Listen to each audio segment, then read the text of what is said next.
오늘 말씀은 관용에 대하여 빌립보서 4장 4절부터 9절 말씀으로 함께 나누는데, 존 메가더 목사님이 하나님의 말씀을 따르기보다는 문화를 쫓는 사람들은 하나님 앞에서 변명의 여지가 없습니다, 이런 말을 했어요. 그러니까는 얼른 생각을 하면은 세상을 따를 것이냐 문화를 따를 것이냐 양자택일을 하라 이렇게 주장할 수도 있겠죠. 그러나 분명히 둘 다 양다리 걸치면서 완벽하게 즐기며 살아갈 수는 없는 것입니다. 우선순위의 문제가 되는 것이고요. 또 실제로 이 세상의 풍습과 신앙 문화를 채택을 한다면은 하나님의 방식을, 하나님의 말씀을 따르지 않을 가능성이 큽니다. 이게 무슨 의미냐면은 교회가 세상에 영향을 미쳐야 하는데 세상이 교회에 영향을 미쳐가지고 교회 안에 세상에 잡다한 것들이 다 들어와서 교회 성장이라는 이름으로, 교회 부흥이라는 이름으로 매우 곤란한 지경에 빠져 있다고 하는 겁니다. 이제 그것이 이제 일종의 관용이 되고 그러다 보니 이것이 이제 허용되는 거잖아요. 관용이라는 것은 허용하는 것이기 때문에 교회 안에서 갖가지 사소한 크고 작은 여러 가지 하나님의 말씀들을 위반해도 그냥 그런가 보다 하고 다들 그렇게 사는데 뭘 문화가 어떻고 뭐는 철학이 어떻고 이념이 어떻고 하면서 모든 것을 다 이제 관용하는 측면으로 나아가다 보니 진리의 복음이 훼손이 되고 결국 영적 존재로서의 삶이 문제가 될 수밖에 없다는 것을 말씀하고 있는 겁니다. 그러므로 갈라디아서 5장 17절에서는 육체의 소욕은 성령을 거스르고 성령은 육체를 거스르나니 이 둘이 서로 대적함으로 너희가 원하는 것을 하지 못하게 하려 함이로라 라고 말씀을 한 바가 있습니다. 우리가 하나님의 말씀에 순종하기를 원한다면 육체의 소욕을 만족시키기 위한 세속적 문화를 추구해서는 안 된다. 우리나라에 선교사들이 들어왔을 때에 우리나라의 문화를 인정하지 않은 건 아니지만은 매우 나쁜 관행들, 문화들 이런 것들을 척결하기 위해서 노력들을 했지 않습니까? 그렇기 때문에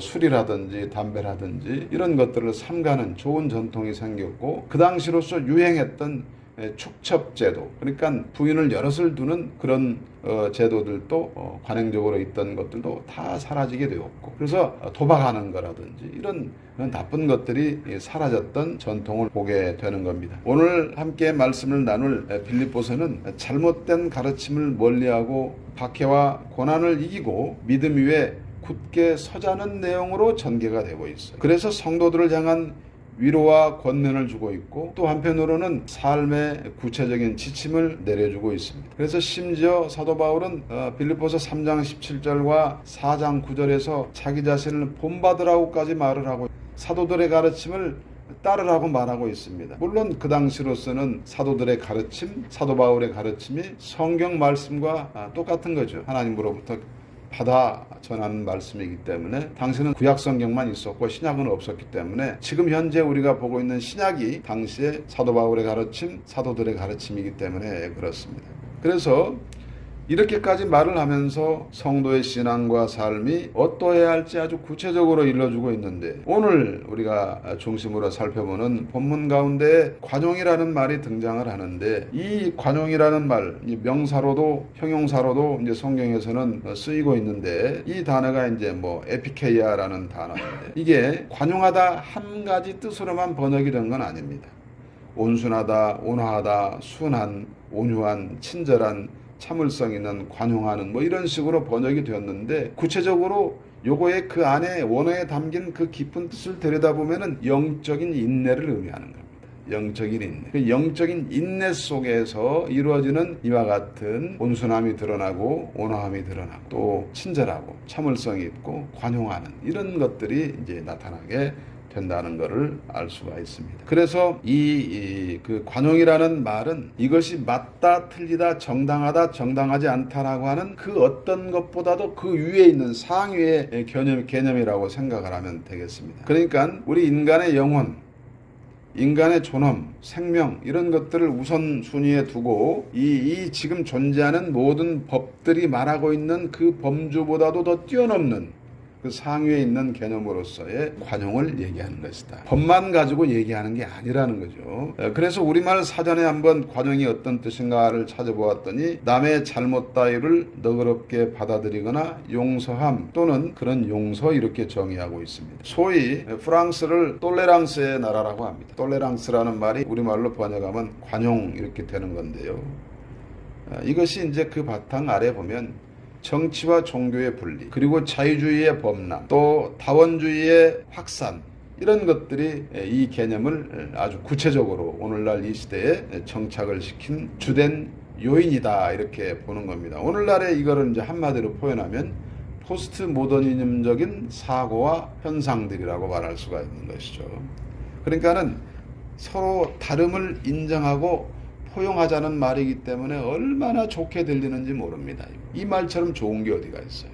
그러다 보니 이제 절대적인 진리가 사라지게 되는 거 아니겠습니까? 이거는 정치, 문화, 사회, 경제, 종교, 노동, 인권 등 모든 분야에서 이 톨레랑스라고 하는 것이 이제 적용이 돼야 한다 하는 말이기 때문에 아주 좋게 들리죠. 철저한 인간 이성과 지성에 입각한 인간적 사고로 이러한 개념이 대두되었고 정착되었고 또 현상적으로 나타나고 있고 실제 이거를 적용하고 있는 것을 보고 있는데 이거는 결과적으로 하나님을 배제한 것이다. 기독교를 배제하였다. 이렇게 보면 되는 겁니다. 그래서 이제 저는 성경이 말하는 관용의 원래의 뜻 양보하다 참아주다 그러니까 영적 인내인데 이거를 이제 성경에서는 타인을 향하여 하나님의 백성이 가져야 하는 품성이다라고 말씀하는 것을 봅니다. 다시 말하면 이거는 그리스도인이 취사 선택의 여지가 없는 것이지 거듭난 영혼이라면 이러한 품성이 장착이 되어야 한다라는 겁니다. 그래서 이거를 우리는 기독교적 이타주의 그리고 기독교적인 섬김, 사랑의 실천 이렇게 말씀드릴 수가 있을 텐데 그렇기 때문에 상대방을 너그럽게 용납하거나 인내하거나 용서하는 것이라고 해석할 수가 있습니다. 이와 관련된 성경 구절들은 주로 한 5군데 정도 나옵니다. 그리고 또 자신을 대적하고 비난하는 자들을 향해서 스스로 자제하고 공정성을 잃지 않는 그런 마음 상태 그러니까 절제하는 것이죠. 극도의 절제감을 보여주고 인내하는 것 이게 이제 한 2군데에서 로마서 9장 22절, 마가복음 3장 17절 등에서 나타나는 것. 그리고 이제 또 상대방과 나와의 차이를 인정하면서 열린 마음으로 상대방을 있는 그대로 받아들이고 또 아껴주고 섬겨주는 것. 이런 것까지도 이제 이야기할 수가 있는데 그런데 아까 말했던 인간의 이성과 지성에 입각한 그런 톨레랑스 이것과 지금 성경이 말하는 성도로서 마땅히 가져야 하는 품성이라는 측면에서 살펴보면 이거는 매우 비슷한 것 같지만은 차이가 있다는 것을 알 수가 있습니다. 그걸 오늘 알아보자는 겁니다. 그런데 오늘날의 기독교와 기독교인에 대한 평가가 어떻습니까? 배타적이다, 이기적이다, 편협하다 이런 평가를 받고 있지 않습니까? 몰인정하다는 평가까지 나오잖아요. 인정머리 없다, 싸가지 없다, 막 이런 얘기들이 나오는데 이거는 분명 이 관용이라는 그런 개념과는 너무나도 거리가 멀지 않는가 하는 생각을 해봅니다. 그래서 오늘 본문을 보니까요, 4장 4절부터 7절의 말씀이 이제 이러한 순서로 진술이 돼요. 기쁨, 관용, 그리고 기도와 간구 이런 순서입니다. 제가 읽어봅니다. 주 안에서 항상 기뻐하라. 내가 다시 말하노니 기뻐하라. 너희 관용을 모든 사람에게 알게 하라. 주께서 가까우시니라. 아무것도 염려하지 말고 다만 모든 일에 기도와 간구로 너희 구할 것을 감사함으로 하나님께 아뢰라. 그리하면 모든 지각에 뛰어난 하나님의 평강이 그리스도 예수 안에서 너희 마음과 생각을 지키시리라. 아멘. 아주 중요한 원리를 말해주고 있습니다. 먼저 주 안에서 기뻐하라고 말해. 2번 반복했잖아요. 이거는 세상 기쁨과는 다른 것인데 환난 중에도 기뻐할 수 있는 기쁨입니다. 우리 주님이 안에 계시기 때문에 느끼는 기쁨인데요. 당시 생각을 한번 해봐요. 당시 기독교인들은 예수를 믿는다는 이유만으로 박해를 받으면서 일상생활도 감당하기 어려울 정도로 아주 곤경을 겪었단 말입니다. 그런데 그것을 이겨내고 심지어는 기쁨으로 승화된다는 거예요. 이게 말이 됩니까? 이거는 예수 그리스도 그 자체를 기뻐하는 거예요. 우리 주님을 기뻐하면서 그리고 주님의 복음을 간직하고 있고 또 바라보면서 소망하기 때문에 뭘 바라봐요? 소망하는 거예요. 주의 재림을 바라보면서 4절에 나오잖아. 주께서 가까우시니라. 그러니 주의 재림을 바라보는 소망하는 삶, 종말신앙, 아멘 신앙이 있다. 아멘. 마라나타 있잖아요. 마라나타. 아멘 신앙이기 때문에 그렇다는 거 아니겠어요? 이런 기쁨이 있으므로 다른 사람들에게 친절을 베풀고 관용하는 삶이 계속해서 베푸는 삶이 이어진다는 사실입니다. 그러면서 이걸 어떻게 하라는 거예요? 꼭 그래야만 되기 때문에 너희들은 계속하여 실천하라고 권면하고 있잖아요. 당부이기도 하고 어쩌면 이건 명령일 수도 있는 겁니다. 하나님과의 관계가 바르고 온전하기 때문에 형제와 이웃을 향해서 관용하는 모습으로 살게 되는 것이죠. 그런데 문제가 있어. 이게 내가 하려고 한다고 되느냐? 안 된단 말이야. 그렇기 때문에 그 다음에 이어지는 말이 불안해하지 말고 감사하는 마음으로 늘 기도하며 간구하라 이렇게 권면하고 있습니다. 먼저 감사하라고 하잖아. 감사해야 기도가 나온다니까. 이것이든지 저것이든지 감사하지 않고 불평만 꽉 차 있으면 기도의 자리에서 기도할 수가 없어요. 이것도 감사하고 저것도 감사하고 주셔도 감사, 안 주셔도 감사. 그 속에 기도와 간구가 이루어집니다. 기쁨이 있어야 관용을 베풀든지 뭐든 할 텐데 내 안에 기쁨이 없고 감사가 없는데 뭘 어떻게 하냐고. 안 되는 거야, 안 되는 거야. 그러니까 아버지께 간구하고 기도하라고 지금 성경은 말하고 있어요. 뭐든지 기도하래. 뭐든지 기도하래. 그럼 결과적으로 그 기도의 제목이 구체적으로 응답이 되고 안 되고 그 여부를 떠나서 그건 하나님의 주권이기 때문에 하나님 방식으로 하나님의 뜻을 따라서 응답을 해주시길 것이기 때문에 때로는 내가 원하는 것과 맞지 않을 수 있으나 구체적으로 기본적으로 주시는 게 뭐가 있다고 지금 말하고 있는 거예요. 여기서 샬롬을 준대잖아요. 샬롬. 하나님이 주시는 선물인 평강이 임하게 된다고 말하고 있잖아. 그러니 여기서 비로소 에너지가 생기는 거예요. 무엇이든지 할 수 있는 동력이 생긴다니까. 사업이든지 공부든지 기타 이런 구제든지 신앙생활이든지 뭐든지 할 수 있는 그 바탕이 하나님이 주시는 샬롬으로부터 시작이 된다. 이거를 지금 말씀하고 있는 기뻐하고 관용할 수 있게 되는 원리, 하나님께서 파수꾼처럼 시켜주신다는 사실, 이러한 사실들이 깨달아지기 때문에 불안함이 사라지고 감사와 기쁨이 그 자리에 위치한다. 그런 말씀입니다. 그래서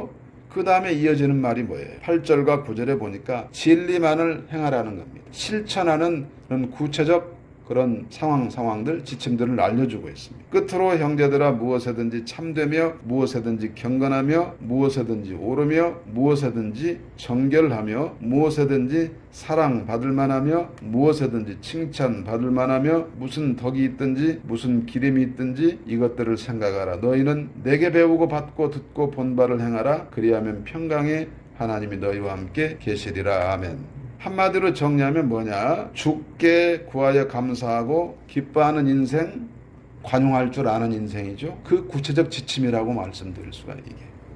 진리를 행하라는 거예요. 진리를. 실천하는 믿음을 당부합니다. 그러므로 무엇에든 참되며 거짓 있으면 안 된다는 거 아니에요. 경건하며 그리고 오르며 정결하며 사랑받을 만하며 칭찬받을 만해야 한다고 말하고 그리고 윤리 도덕적으로도 문제가 없어야 되는 관용을 베푸는 자의 도덕성에 문제가 있으면 안 되는 거지. 그리스도인의 탁월한 신앙의 인격 기준을 지금 제시하고 있는 겁니다. 그래서 이러한 신앙 인격을 가진 사람이 배타적이고 이기적이고 편협하다?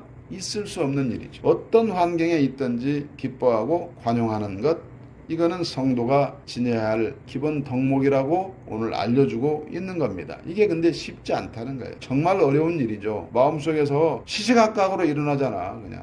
그래서 바울은 뭐라고 말해요? 자신을 본받으라고 다시 힘주어서 말하고 있습니다. 그에게 배운 말씀과 그가 실천했던 삶의 모습, 바울을 비롯한 사도들의 가르침을 표준으로 삼으라고 하는 권면, 이거 우리에게는 이제 성경 말씀 아니겠습니까? 그러므로 진리 안에서 행하라 이렇게 말씀하고 있는 것이죠. 그래서 오늘 이제 말씀을 쭉 한번 또 정리를 해야 될 텐데 여기서 저는 세네카라는 사람이 떠올라 관용론을 써가지고 로마의 5대 황제인 네로에게 건넨 사람인데 왜냐하면 네로가 하도 그냥 뻘짓을 많이 하니까 폭군 노릇을 하니까 황제여 그렇게 하면 안 됩니다 라고 해서 그 기준을 이렇게 제시를 해줬는데 지도자의 덕목 중에 하나로 관용을 다루면서 실천해야 할 원칙, 실천 방법을 구체적으로 제시를 해준 겁니다. 이 사람은 로마의 철학가이고 또 정치가였던 사람 아니겠습니까? 아주 탁월한 사람인데 그래서 이 사람은 법과 정의가 허용하는 범위 내에서 상대의 잘못이나 범죄를 용서하는 것이라고 이제 굉장히 이성적 이런 논리로 이제 접근을 하고 있는 것을 봅니다.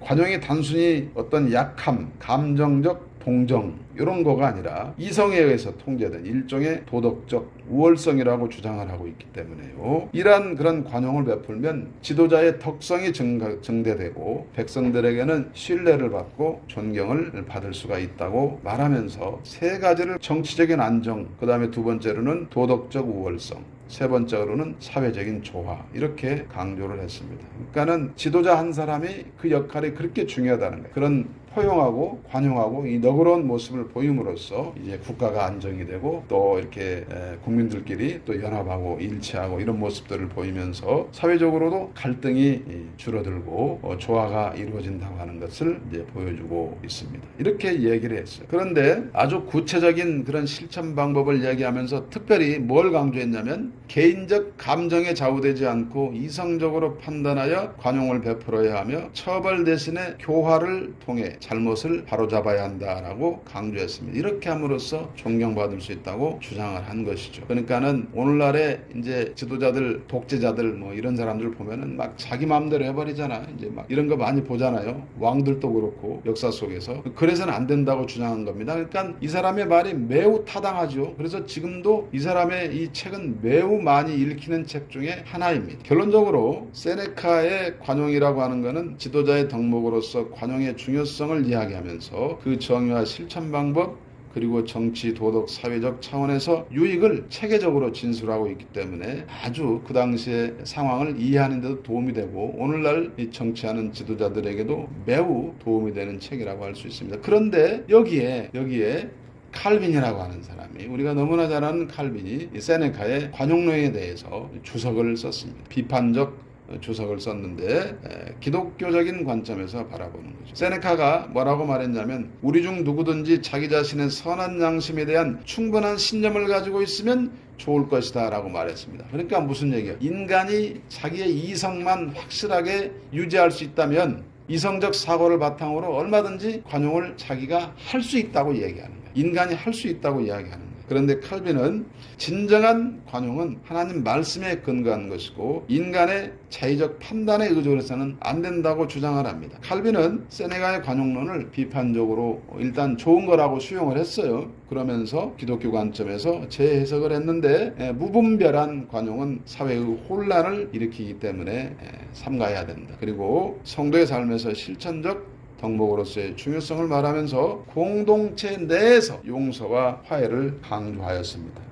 결과적으로 뭔 얘기했냐면 칼빈은 내가 하려고 한다고 되는 게 아니다. 성령의 역사하심이 있어야 가능한 것이다. 그리고 진리 안에서 복음의 진리 안에서 이루어져야 하는 것이지 그 바깥에서 이루어지는 것은 관용이 아니고 사회적 혼란으로 나아갈 수 있다라고 정리를 한 겁니다. 소위 자유평등 박애에 근거한다고 하는 톨레랑스, 관용을 아주 적극적으로 실천해야 한다고 하는 이 시대를 살고 있지만 현실은 다르지 않습니까? 너무나 지나쳐가지고 아까 말씀드린 것처럼 허용하지 말아야 될 범주까지 나아가 버리는 그런 경우도 있고 또 도리어 역차별이 일어나는 그러면 관용한다고 하면 다 관용을 해줘야 되는데 상대적으로 우리가 이제 허용이 안 되잖아. 예를 들면 영국 같은데 우리나라는 아직은 괜찮지만 영국 같은 경우는 이런 데에서 동성애에 대한 설교를 했다 해가지고 목사가 벌금을 맞고 또는 심지어 유치장 신세를 지기도 하고 이런 여러 가지 어려움을 겪는 이런 것들도 일어나고 있는 것이죠. 또 다른 한쪽에서는 여전히 억압과 박해가 일어납니다. 법 테두리라고 했기 때문에 테두리 내에서의 관용이라고 말을 했기 때문에 좋지 않은 법 내에서 억압과 박해가 일어날 수도 있는 것이고요. 아주 크고 작은 권력의 차이만 있을 뿐이지 우리가 존재하는 어느 곳에서나 가정에서도 사회 곳곳에서 교회에서도 어느 곳에서나 이와 같은 불합리한 역차별은 얼마든지 일어날 수 있다. 그러므로 진정한 의미의 톨레랑스 실천은 사실상 불가능하다. 이렇게도 말씀을 드릴 수가 있는 겁니다. 그런데 이 관용하지 않는 곳이 딱 하나가 있어. 그래도 막 자기들끼리만 관용한다고 막 이렇게 말하는 부분이 있는데 제가 보기에 관용하지 않는 부분이 딱 하나가 있는데 뭐냐면은 이념의 대립, 좌우의 이념의 대립. 이거에서는 이제 죽기 살기입니다. 예수도 필요 없고 하나님도 필요 없고 부처님도 마호메트도 다 필요 없어. 여기만 가면 서로 아주 그냥 박터지듯이 싸워. 완전히 양쪽으로 물이 갈라지듯이 쫙 홍해바다 갈라지듯이 갈라져 버려. 그러다가 또 서로 이해관계가 맞으면은 언제 그랬냐? 정치적인 신념, 소신, 뭐 사상 이런 거 다 필요 없이 자기들끼리 또 이합집산을 해. 그래서 과거에 우리 정치 역사 속에서도 어느 정당 하나가 그런 식으로 만들어져 가지고 가지고 거대 여당이 돼서 우리나라의 이 정치사를 주도했잖아. 어쨌든 우리는 세상 일반과는 달라요. 하나님께 특별히 선택을 받아가지고 이 땅에서 하늘 시민의 자격으로 살아가는 사람들이기 때문에 그 정체성에 맞는 인격과 또 합당한 행동을 보여주어야 합니다. 그렇기 때문에 우리는 오늘 그리스도적인 관용에 대해서 살펴보았습니다. 그런데 이거를 따로 하나하나씩 내가 할 수 있는 것과 할 수 없는 것이라는 이름으로 이거는 좀 안 돼. 이렇게 해가지고 내가 생각해가지고 취사 선택해서 할 수 있다는 게 아니야. 기독교적인 사고는 뭐냐면 전체가 부분이 되기도 하고 부분이 또 전체이기도 하고 그렇습니다. 그렇기 때문에 그러한 관점에서 보았을 때 서로 연결이 되어 있다고 하는 거예요. 연결이 되어 있다. 따로따로 뗄 수가 없다는 얘기예요. 그렇기 때문에 무를 자르듯이 딱 잘라내가지고 어느 것은 되는데 어느 것은 내가 할 수 없어. 이거는 안 돼. 이거는 우리가 절대 하면 안 돼. 이런 식으로 말할 수가 없다는 거예요. 하나님의 주권 아래서 펼쳐지기 때문에 그런 것인데 결과적으로 우리는 무엇이든지 할 수 있어야 되는 거예요. 무엇 안에서? 주님의 진리 안에서. 하라 하는 것은 해야 되고 하지 말라 하는 것은 하지 말아야 돼요. 어떤 분이 제 설교를 듣고 하라와 하지 말라 이렇게 또 이렇게 하자 저렇게 하자 설교 말씀 중에 있다고 해가지고 제 설교를 율법주의 설교라고 한 사람이 있어요. 듣고 그래서 내가 깜짝 놀랐어요. 이분은 제 설교 중에 일부만 들었구나. 저는 항상 그런 말씀을 전했을 때는 마지막에 뭘 강조했냐면은 우리의 행위를 강조하지만 우리의 공로가 되어서는 안 된다는 점을 한결같이 강조를 했습니다. 하나님의 주권과 인간 책임의 균형이라는 측면이 있는데 하나님의 주권만을 강조하면 내 마음대로가 되는 거예요. 하고 싶은 대로 하고 사는 거예요. 계명이 무슨 필요가 있어. 하나님이 다 알아서 해주시겠지. 또 인간 책임만 강조하면 그게 나의 공로가 되는 거예요. 열심히 공을 쌓는 거예요. 기도도 쌓아야 되고 구제하는 것도 쌓아야 되고 헌금하는 것도 쌓아야 되고 다 쌓아야 돼. 그래서 균형을 이루라고 말씀을 드렸는데 인간이 책임을 다한다고 해가지고 그렇다면은 우리가 오늘 말하는 관용을 베풀 수 있는 능력이 있느냐는 거예요. 능력이 있느냐. 능력이 없다는 거예요. 절대로 그런 능력을 낼 수가 없다. 하나님께 간구하고 기도하는 이유가 여기에 있다는 거 아니겠어요? 우리에게 능력이 없으므로. 인간의 이성을 우위에 두어 그리고 우리가 알아서 해. 그럼 뭐가 생겨? 우리의 것들이 절대 진리가 아니기 때문에 오용과 남용이 생긴다. 오남용이 생긴다. 갖가지 사회 문제가 발생하는데 동성애에 관한 문제 이런 것들, 사상적 대립, 이념의 갈등 이런 것들 다 그런 범주에 들어가는 거예요. 하지만 우리 주님의 진리 안에서 이루어지면은 하나님의 사랑 아가페 바탕 위에 이것이 실천이 되는 것이기 때문에 기쁘기도 하고 즐겁기도 하고 그렇게 하는 것 자체 감사가 넘치기도 하고 그리고 그 자체가 또 아름답잖아요. 그렇기 때문에 인간 이성을 우위에 둔 관용 요거는 결과적으로는 나중에 가면 파멸에 이르게 되지만 뭐 일부는 성공할 수 있겠지. 일부 윤리도덕적으로. 그러나 결과적으로 그 마지막에 끝까지 가보면 파멸에 이를 가능성이 크고 그런데 후자 주의 진리 안에서 이루어지면 하나님 아가페 사랑을 바탕으로 이루어진다면은 이거는 결국 생명을 낳게 된 영원한 생명을 구가하게 된 영원 구원이 이루어진다. 영원한 생명 우리가 누리게 되는 것이다. 이렇게까지 말씀을 드릴 수가 있을 것입니다. 다시 한번 강조하지만 우리의 능력이 아니라 하게 하시는 하나님의 권능에 의지해야 할 것이다. 이렇게 말씀을 드립니다. 그래서 우리는 우리의 생각대로 가는 게 아니라 주님의 뜻대로 나아가는 겁니다. 그래야 우리의 인생이 이 땅에서도 그야말로 하나님 은혜 가운데서 형통한 인생길이 되고 또 후에 우리 주님 나라 천국에 입성했을 때 하나님과 은혜롭게 교제를 나눌 수 있게 되는 겁니다. 우리의 구원의 확실성이 거기에 있는 겁니다. 범사에 감사하고 형통할 수 있기를 주의 이름으로 축복합니다.